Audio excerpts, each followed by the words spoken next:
guy that brought it into our shop claimed that his dad actually had the doll for many years.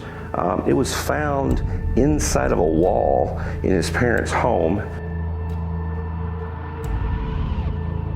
Coming up on this edition of Community Insider, we take you to a look at some of the latest tall tales and some of the best featured tall tales of all time. That and much more is coming up on this edition of Community Insider.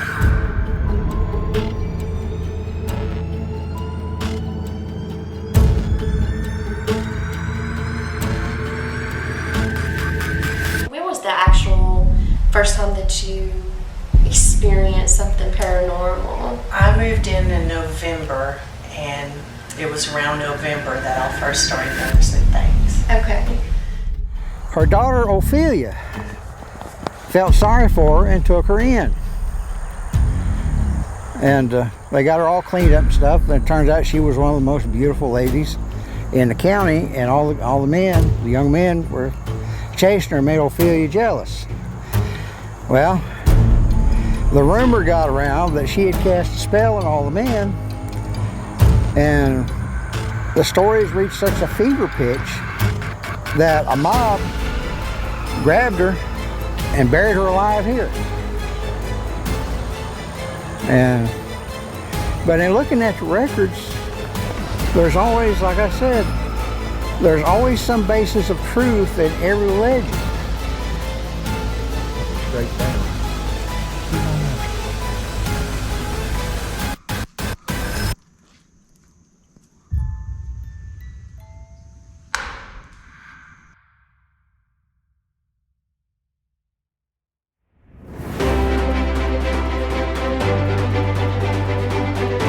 Welcome to another edition of Community Insider.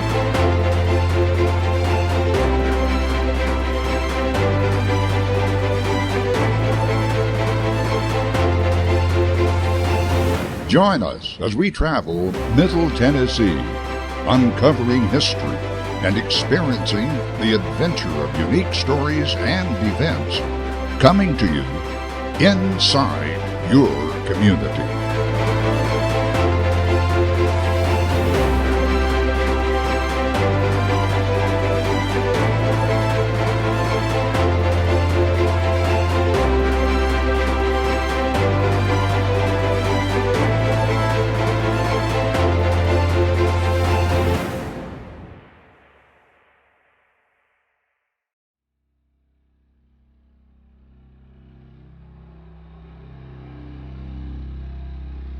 The end of a business in McMinnville was an opportunity for us to find some unique and strange antiques, along with some incredible stories. At a local antique store in McMinnville, Stan Carlock, who has ministered in several local areas, has always been a person who loves to help others. He loves cooking, fishing, bird watching, and his love for antique items gave us the opportunity to tell some tall tales that has been passed down from previous owners. Every item that you'll see, some has been sold and others are still for sale.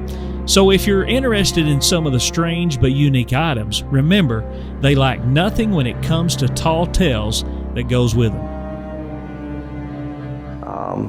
The guy that brought it into our shop claimed that his dad actually had the doll for many years. It was found inside of a wall in his parents' home, and they took it out, and many years later his wife was sick in bed, and he brought the doll to her to comfort her, and she actually died with this doll in her arms. Sometime after that, they started experiencing a lot of unusual activity in the house. The doll would actually move from place to place in the house on its own. There were times where objects would be moved in the house. They kind of felt really creepy about it, so that's one of the reasons why they got rid of the doll. Since bringing it here to the shop, we've had a few instances where we had unusual activity surrounding the doll. It's been sitting right here, and up here to the right of me, there's a light that we have shining that has blown multiple times since putting it in here, and it never did that before. So we don't know if that has anything to do with the doll or not, but it is unusual. We've had things on this table right here. We have a table that has a lot of religious items on it. We've had items moved, had it fallen over. The craziest one was this cross. We had this cross on the table, leaning up against something that was just facing up. On one of the instances where the light blew, we came in the next morning and the cross was in the exact same place where we left it, but it was turned upside down. So we actually, I'm the one that found that, and it kind of disturbed me to find the upside down cross actually in here. Don't know if the doll had anything to do with that, but I know it wasn't a coincidence. Something moved that cross, and we're not sure how it got the way it did, but it happened in the night when we were not here. I don't know. Your guess is kind of good as mine. I don't know if it's really haunted or not, but the fact remains there is a lot of unusual activity around it. So we think that there might be something to the guy's story after all. So we have a couple other dolls that came into the shop here. This one here happens to be from the 1800s. She's all hand painted. Has some really creepy looking eyes when she has her eyes open. Don't know a whole lot about this, and we really haven't had a whole lot of activity surrounding her, but the fact remains she's been in probably a lot of girls' hands over the years and has seen no telling what. So given the age and where she's been, I'm pretty sure there's maybe some things attached to her that we just haven't been made aware of yet. This one, on the other hand, this is an Ashley Bell doll. Typically these are a very high quality, very fine made doll. This one came into the shop, it's brand new, but yet she is missing her eyeballs. There's no eyes in the sockets whatsoever. We don't know how. I mean, I physically don't know of a way that you can pry those eyes out, but it does look kind of creepy. We've had a lot of people, say that they don't like looking at this doll. She hasn't really caused any problems that I know of, but she's definitely very creepy. The creep factor is really there with her, so not sure that there's anything attached to it. Like I said, because it's a brand new doll, it's probably never been anywhere. It's probably I'm guessing possibly a factory defect that came from the factory like that. But definitely if a little girl got a hold of this, it would definitely scare her friends away from staying with her overnight. So a lot of creepy stuff in the shop, but this one right here is the one that gets me the most. I mean, it is a walleye fish, but this thing is like dried up, petrified.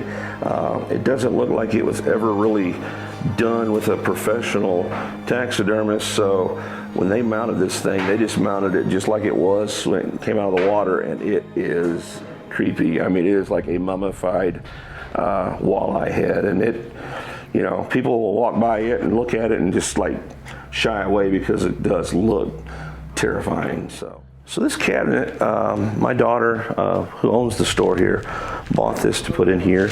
A lot of people come in and they think it's just a standard chest of drawers, but it is not. This thing is made out of metal. The reason why it is made out of metal is because this is actually from a surgeon's, I guess, the operating room. It was what they used in the operating room. It had to be metal because wood would soak up blood, so they actually made it this way. This is from the 1940s, came out of a military hospital. The crazy thing about this particular piece is if you take a black light and look over it, you can actually see spots that actually glow still. We are not going to say for sure whether that's blood, but something's definitely glowing on there that that's illuminating that shouldn't be there, because the paint is definitely not UV reflective, but there's something that's on top of the paint that is. It could be blood. We don't know. Never had anything weird happen because of this, but it is an unusual piece, and it's one that we've put here in our oddity section because of the creep factor of it. So.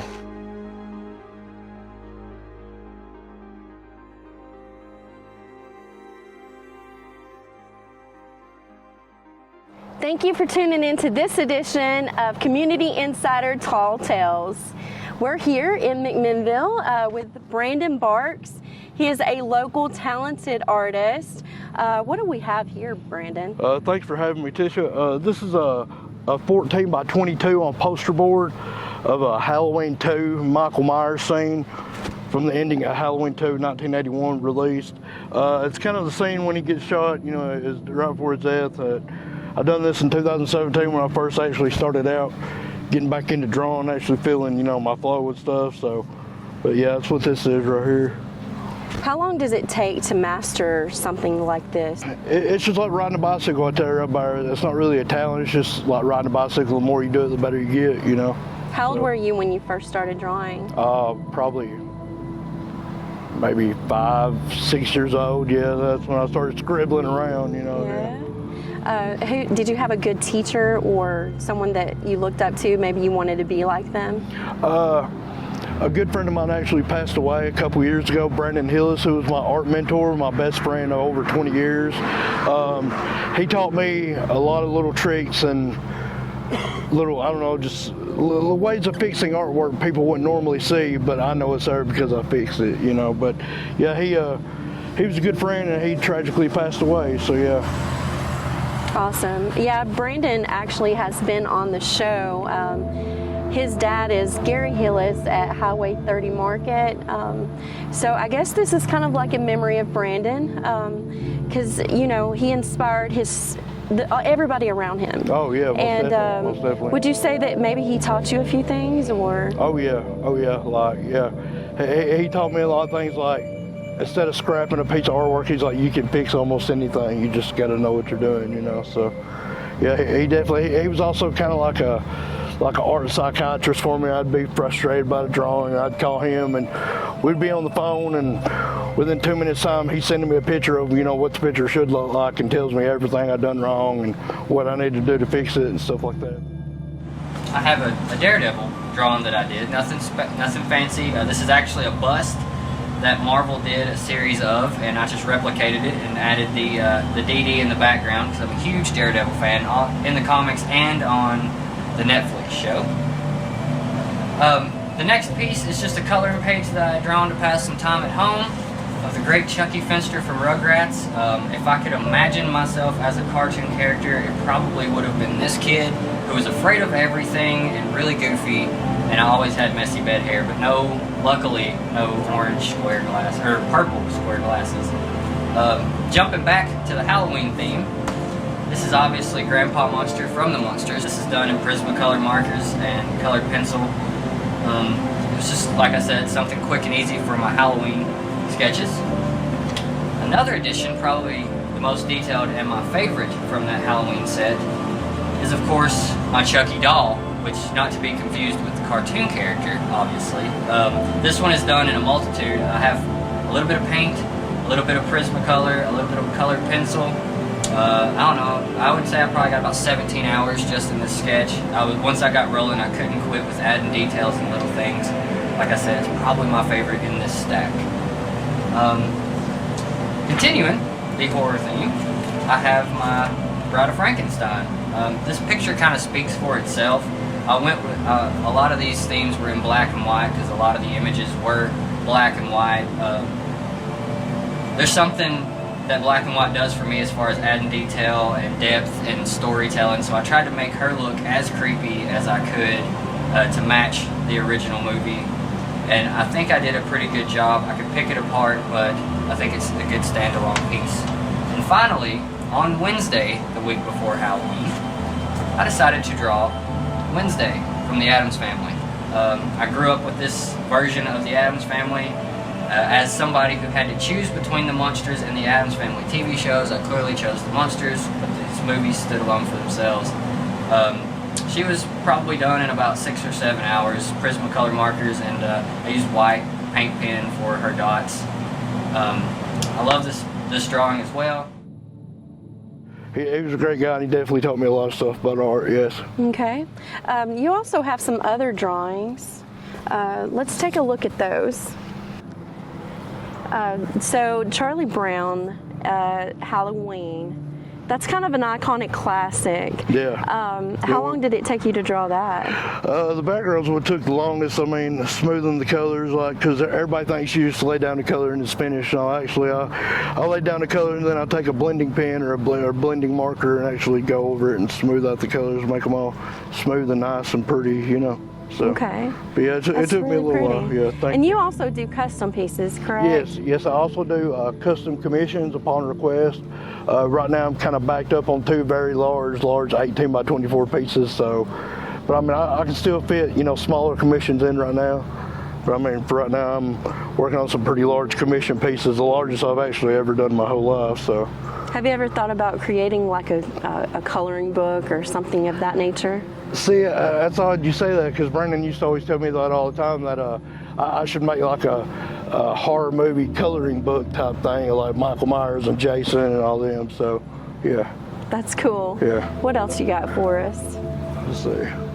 We got a Oh, wow. Got a Pennywise collage. I've done that. That's actually a custom piece of different reference pictures I use to fit them all in one. So, yeah, that's what that right there is. So. And this was a customized piece as well, Yes, correct? yes, and I've actually I can't remember if it was a commission or just something I drew, and a buddy of mine who's in the services, Patrick Hogenkamp, thank you for your service. He actually bought a copy of this a long time ago. So. Oh, wow. So you have quite an extraordinary fan base. Yeah, That's awesome. Yeah, it's in Hawaii. I had to ship it all the way to Hawaii. Wow. So, yeah, Wow. It went a long ways.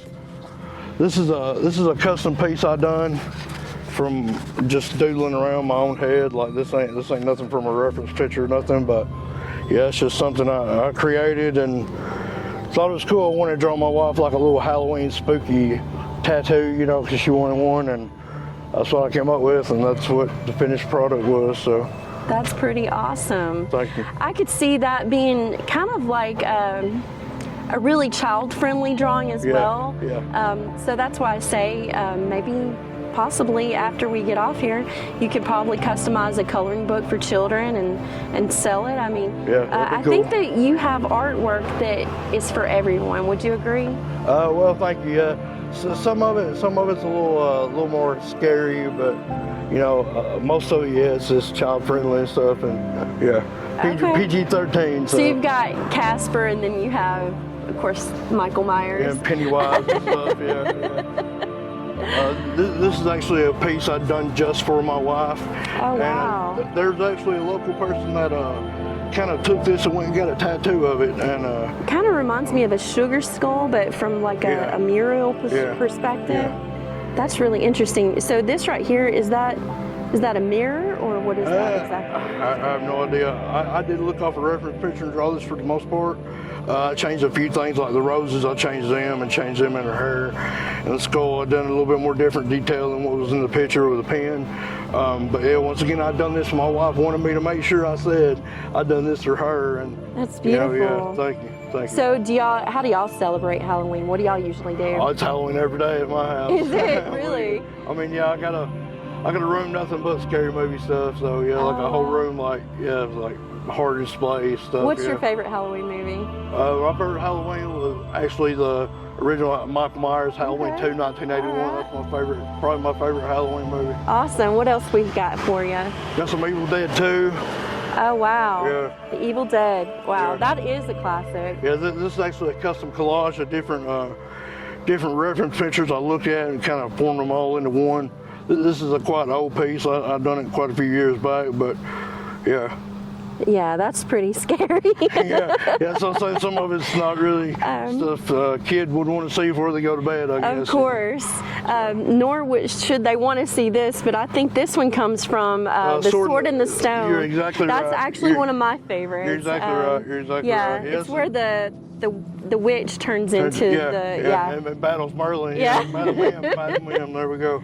Oh, that's perfect. I might have love to it. give this print before we leave. Then that's your favorite, yeah. Okay, so what else we got? Oh, here we go. This is another one. Brandon actually helped me blend the colors and stuff to use, and I actually got Brandon Hillis' approval on this piece right here. That's amazing. This is from the 1988 film Killer Clowns from Outer Space. I remember watching this with my grandpa when I was a little bitty kid. It scared the crap out of me. So, but yeah, after that, no more clowns for me. Like clowns, kind of yeah. Here's a piece from the original Hocus Pocus. This is actually I looked off an actual photograph of Billy Butcherson from the scene coming up out of the grave, and Yeah, I actually done this. I started drawing it, and I really didn't do it as a commission run. I just done it just because I wanted to, and somebody actually said they wanted it, so it didn't last long. Yeah, I didn't think it would, but yeah. Yeah, I really like that because that was one of them's love interest, correct? Yeah. And Winifred, yeah. I think one of them had got jealous of the other one trying to steal the boyfriend away. Yeah. Winifred found Sarah. Yeah, the blonde sister was trying to. So they sealed his lips shut. And here's one from. Mary Shelley's Frankenstein. Let's see. This is from. Don't quote me on the year. I'm not exactly sure. Maybe 1943 or something. 1943. So it might be older than that then. This is from. God, what movie is it? Son of Frankenstein. Son of Frankenstein with Boris Karloff. Yeah. All right. Yeah, that's what this is from. It's an actual. I looked up a photograph and drew that. No reference, Wow. Whatever. So, and I actually saw the original of this a couple years back. It didn't last long either. So. I love the details. Thank you. Oh, here's my favorite thing. No. My favorite clown. Shout out to David Howard Thornton. Shout out to you, buddy. Art the Clown. Oh my goodness. Yeah. That's a movie you should don't let your kids watch. Don't let your kids watch that. This is one kind of more of a child friendly. I done last year, I think it was, or might have been the year before last. Donald Duck, Happy Halloween, dressed as the devil. Because I mean, let's be honest, Donald Duck does get madder than the devil sometimes. Oh, that is so cute. Thank you. That is just really cute. I love it. Thank you. We have, wow, Garfield. Yeah. I love Garfield. This is 11 by 14 Garfield. Look at that. Yeah. It's a Halloween piece. I done this a couple years ago. I think just something simple to do, Because I get bored very easily, so yeah, I kind of jump around from drawing to drawing sometimes. So, but yeah, that is really pretty. Oh, here we go. This is a Oogie Boogie from the Nightmare Before Christmas movie. This is the guy that they kidnapped Santa Claus, and I remember that. That is such a classic. I love Tim Burton films, and 'Twas the Night Before Christmas. Oh yeah! Oh my goodness! It's hilarious. I just love it. That's really awesome. Here's another Nightmare Before Christmas piece of Jack and Sally I done. Yeah. And this is actually there's somebody that these last two these drawings belong to Chris McCormick. So Chris, if you're out there watching, you definitely need to come pick up your drawings. That's beautiful. Thank you. So you do customized pieces. How do people get in touch with you? You can contact me on Facebook at Brandon Barks. That's my main page. My last name's spelled Barkes. A lot of people leave out the S. Or you can find me on Instagram or Facebook, either one. Barks at the Moon, once again, Barks at the Moon Designs. So that's my art page and stuff. I have more work on my Instagram than I do my Facebook, so if you want to check that out. And we can talk some business, or you can buy print. I have prints available too. So. And it's called Barks at the Moon? Barks at the Moon Designs. Actually, Brandon Hillis is the one that came up with the name for that. Really? Yeah. And he done the logo design and everything. That's very clever. Yeah. That's your last name? Yeah. That's cool. So here's a printed copy of the Michael Myers. Michael Myers. So, once again, that's my favorite Halloween movie. So. Yeah, I remember quite fondly. We were going through haunted house out in Manchester. Okay. And I remember they had like a scene in front of the spire, and they were acting like they were going to dissect somebody. Yeah. And then I backed up, and none other than I backed up into Michael Myers. Oh wow. And I looked up. And I said, "Hello, Michael." Yeah, that is definitely not somebody that you want to bump into. But if you want to have a one-of-a-kind piece of art for yourself or someone that you love, contact Brandon Barks at Barks at the Moon Designs on Facebook. Thank you so much for tuning in, and thank you for tuning in to Tall Tales on Community Insider. Sarah Baker, also of said county, widow, being evil-disposed persons and intending their own and the public morals to deliver and corrupt their heretofore, to wit, on the first day of May in the year of our Lord 1850, and on divers other days and times, both before and since that time, with force and arms in the county of aforesaid, did then and there openly, publicly, and notoriously live, use, and cohabit together in lewd acts of adultery and fornication. They, the said William B. Miles and Sarah Baker, not then and there being married, so the evil example of all others in like case offending and against the place and dignity of the state. See, Miles had married Elizabeth Jane Kelvey in 1847. We don't know what happened to her. We can't find her in the records. Apparently he does have descendants somewhere. But by 1850 he's living in adultery with Sarah. So apparently they ran her out of the county. So in the census with her daughters also have illegitimate children. So the tale of her being a witch probably grew out of her behavior. And you know, it makes sense that the story about all the young men flocking after Sarah were actually all the guys who were visiting her house of ill repute. And so down through the years, that story grew and grew into the current tale we have now of her being a witch that was buried alive. But you know, facts are sometimes worse than fiction. This is interesting. So what? How'd you find out about this story? Well, I had heard about this a long time ago. Of course, about every Halloween, they rehash all these old local ghost stories. So I've been a genealogist for probably 35 years. And I have sometimes a bad habit of wanting to get to the bottom of a lot of things.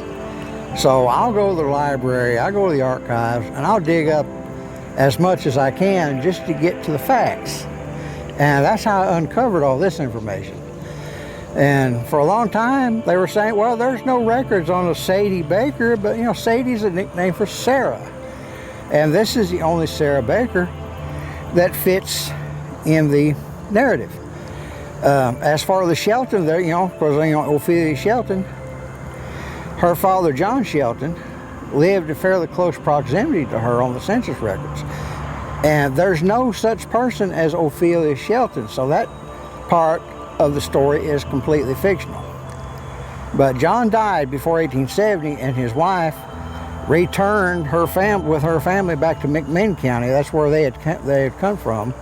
They were there in 1850. They're here in 1860, and they were back in McMinn County by 1870. All your local programs is home to you. Community Network Productions invites you to check out our website. That's communitytvtn.com. Also, we're on YouTube. Check out our YouTube channel on your smart TV or any mobile device, or simply just Facebook and Instagram. We'd also like to hear from you with show ideas, or if you got a question about a show. Email us at communitytvtn@gmail.com.